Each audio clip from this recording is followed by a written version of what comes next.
Ricky Ross was a 1980s drug lord who became a multi-millionaire selling crack cocaine on the streets of Los Angeles. I had eventually became one of the biggest in L.A. or the biggest in L.A. I don't know. You know, it's hard to say. At the height of his drug empire, Ross is rumored to have made as much as $1 million a day. A newspaper had spoke to the prosecutor. I think the Oakland Tribune spoke to the prosecutor on a story a couple weeks ago, and he said that I was making close to $600 million every 2 years. I think I'm Big Meech, Larry Hoover. Ross was even so popular that a rapper stole his name and parlayed it into a music career. If they talk to the guys who done that, you know, like the Larry Hoovers, the Big Meech, those guys would tell them, you know, that it's not worth it. That's why the real Ricky Ross is trying to spread a different message these days, that everything that glitters is not gold. Today, of course, we have Brother Rick Ross here with us. Ross is in town speaking to students at the University of Louisville Center for the Study of Crime and Justice in the black communities. You know, certainly I've had to field a lot of questions about why would you bring a drug dealer to the University of Louisville and to Louisville, Kentucky.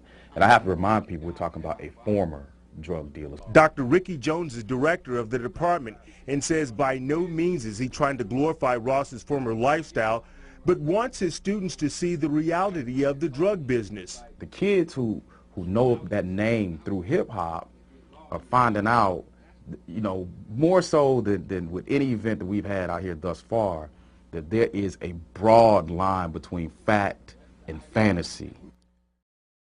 In current pop culture, this is Rick Ross. A popular rapper whose songs make reference to drugs. Said I'm 45, white on white, that's Rick Ross. The musician took the name from this man, the real Rick Ross, with a real story of dope dealing and a life prison sentence. Yeah, I feel that I owe my community, you know what I'm saying, the urban black community, I owe them a debt. Ross's life sentence for drug trafficking was reduced for good behavior, and he is now a free man, telling his story to kids, parents, and anyone looking to make a difference. I'm the one that they need to hear from because nobody has this experience. Ross was on the front lines of the crack cocaine epidemic in this country, and prosecutors say that during the 80s, Ross sold 100 kilos a day, making millions of dollars in a few hours. You think that it's normal. I thought my life was normal.